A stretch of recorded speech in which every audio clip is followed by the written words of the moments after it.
joining us now on the Deseret First Credit Union hotline is the great Jimmer Fredette, friend of the program, BYU Basketball all-time great. Jimmer, welcome back. How are you? I'm doing great, guys. How are you doing? And we're fantastic. Solid. And you're always a busy guy. You've always got stuff going on, but now you throw multiple children into the mix, Jimmer. So how are you balancing your time with basketball and everything going on there now with 2 kids? Yeah, no, it's a different dynamic now.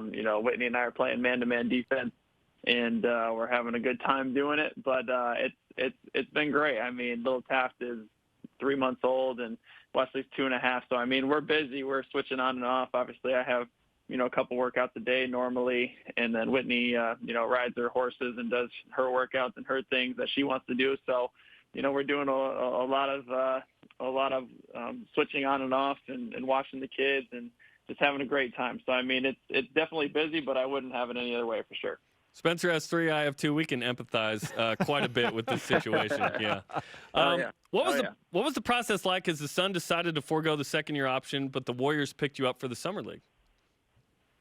Yeah, as we got towards the end of June, the Suns had an opportunity to either pick up my option or not, and we found out that they were going to decline. And as we found that out, we kind of put the feelers out to see which teams would be interested and everything. And Golden State, talked to my agent, and they're very, very interested, and they wanted me to come, be a part of their summer league team. And I think a lot of it, has to do with trying to see who I am as a person, but also get me in their gym and try to see me in their system, see what I would be like and what I can do to provide something for them. So, we decided to take this opportunity. So I'm grateful for it and excited to be here, with Golden State for the Summer League and, see how it works out. When does your training begin with the Warriors in terms of working with those guys, that team, and in their facilities?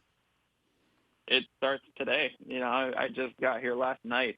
And, today we'll take a little bit of do a little physical, and then we start practice tonight.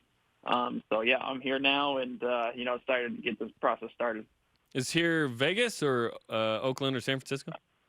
So we're in right now we're still in Oakland, at their old practice facility. And, obviously they're getting a new arena, new practice facility, coming up pretty soon. But I'm here in Oakland and be here for a training camp. And then we go to Sacramento July 1st is our first game. And we played, in Sacramento for those next 3 days.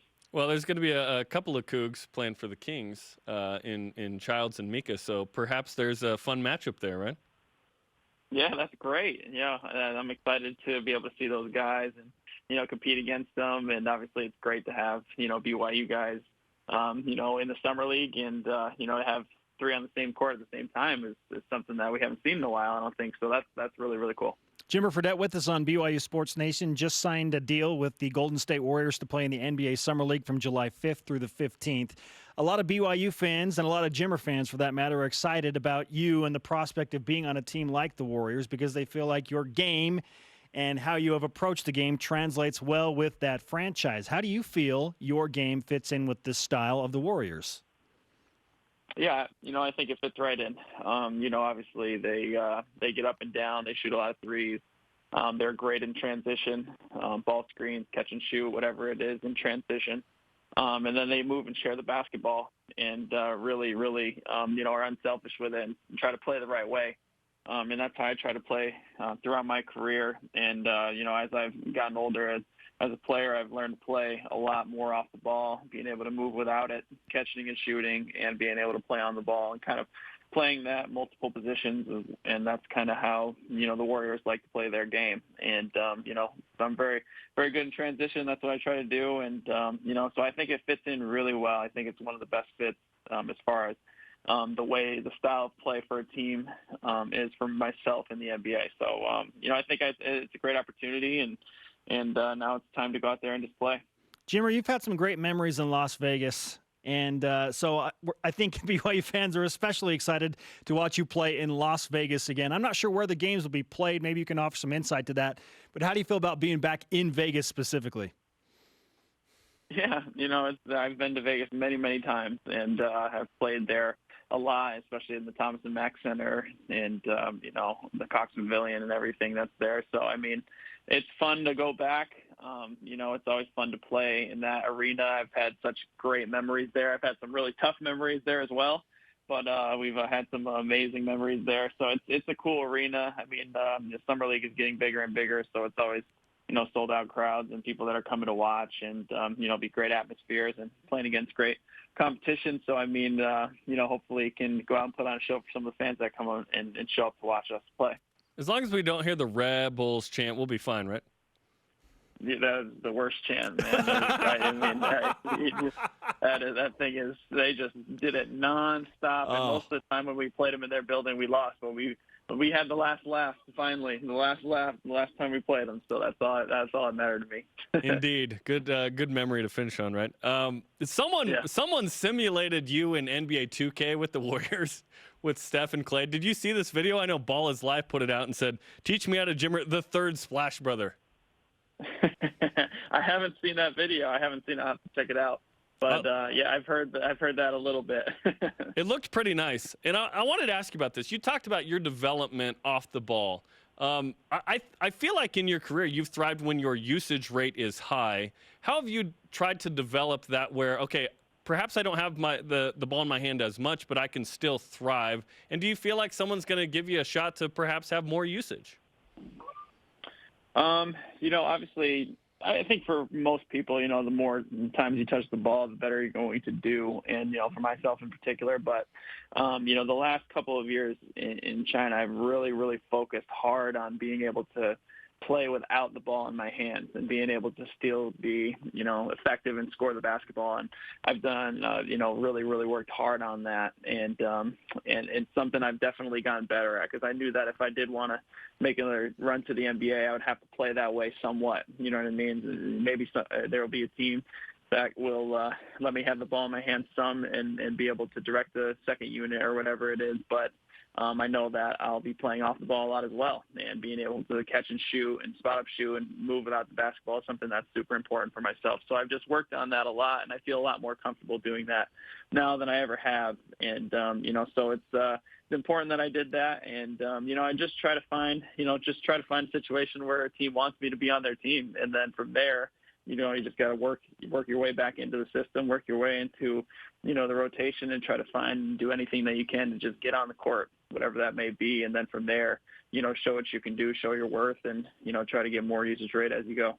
Jimmer Fredette with us on BYU Sports Nation talking NBA Summer League basketball. He's going to play with the Golden State Warriors from July 5th through the 15th. I know there's this understandable idea that, this is a tryout for the Golden State Warriors, but the Summer League is bigger than that. How much of this is about just trying to find an NBA home by playing well in the Summer League?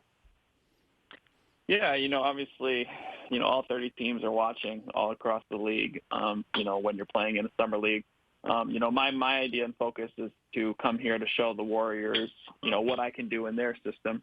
And, I think that there's some interest there for them, me wanting to be on their Summer League team. So to be able to show them what I can do in their system, and that's obviously a huge priority for me, is to be able to do that and maybe be able to be a part of their team next year. But like you said, every team's watching, so you just got to go out there and put your best foot forward, and you never know, what's going to happen. But like I said, a great opportunity to show what I can do in this system and try to impress the Warriors as much as I can. And then, you never know who else is going to be out there.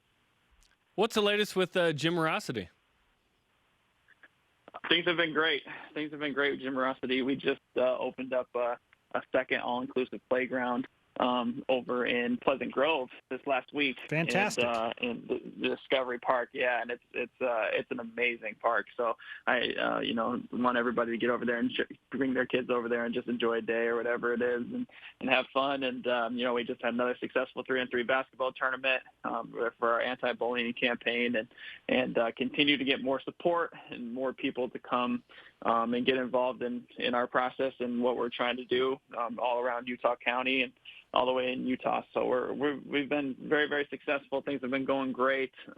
People have been loving our programs, and I'm just grateful to be able to have such support in Utah for the people to really, help us out and to keep this thing going and have it grow each and every single year is something that's been special, and we hope to just help as many people and as many kids as we possibly can. And it's been awesome. It's great to hear that. And Jimmer, of course, the basketball tournament approaches. Your brother TJ is the general manager. Dave Rose is going to be the coach. You're going to be an assistant coach. Tyler Haws, BYU's all-time leading scorer, is going to play on the team. What do you expect out of Tyler and your guys in the basketball tournament? I'm excited for it. To have Coach Rose come and help us coach is something that's really awesome. And he doesn't necessarily want to be known as the head coach or anything like that. He wants to just be kind of a coach and do this all as a collective group. And but I'm sure once we get into the game, he'll have his 2 cents. But one thing that I'm going to have to do is I'm going to have to at leleast call him off at one time. You know what I mean? Like, I've never had the opportunity to do that. So I feel like I gotta try it at least once.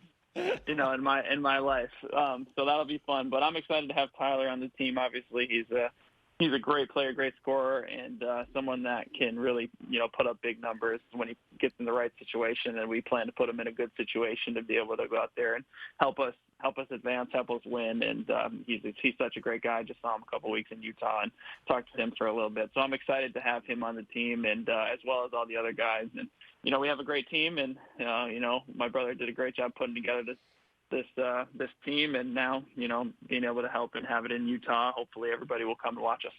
Now, what if you blow off Coach Rose and you call a play, and then Tyler blows you off? Then what? Yeah, I'll take him out. We can't be having that. You know what I mean? Like, especially if I do something, blow off Coach Rose, and then he does that. Yeah, and that we can't have that. So I think Tyler understands that. But no, it'll be fun. He can do whatever he wants when he gets out there. As long as he's scoring the basketball, I don't care what he does.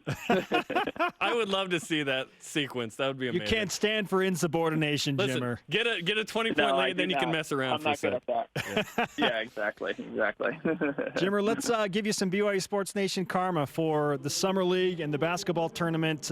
Utilize it. We hope and wish the best for you, man. It's always great to talk to you, and thanks so much for taking time out of your busy schedule. And send our best to Whitney and your beautiful children. Thank you so much, guys. Appreciate you, and hope to talk to you soon. All right, Jimmer Fredette on the Deseret First Credit Union Hotline. Deseret First, your values, your timeline, your financial future. Hopefully he crushes it in the Summer League, and that whether it's the Warriors or some other team is like, okay, we're going to let you be the guy off the bench, the Patty Mills, just let him have the usage rate and see, right? And I've said it before. I think Jimmer is a tremendous non-NBA player. In the NBA, they're not giving him the usage rate where he can be the most effective. So I think he's most effective outside the NBA. But if he's still in the NBA and he's getting at least a decent opportunity, utilize him how he can help you. Sure. Yeah, we all want to see Jimmer thrive. Utilize him in the way that he can best help you, which is put the ball in his hands and just let him go to work. Is there a team that will let him? Is there a team? Yeah, and like you said, he's been working on off the ball. I do like that he's in Las Vegas. And it is the Summer League. Because the Warriors is awesome. I feel like this is kind of, I don't know. It's like this is like the last bastion of hope because all these things are aligned. It's like, let him do his thing. I thought that with the Spurs, so I'm glad that he's had a chance with the Suns and now the Warriors. So we'll see. Coming up, did BYU make Joe Lenardi's latest bracketology? Are we going there already? Well, we put it out. So yeah. And if BYU football was to join the AAC, what would have happened between 2011 and 2018? Would they have gone to a New Year's Six? It's BYU Sports Nation.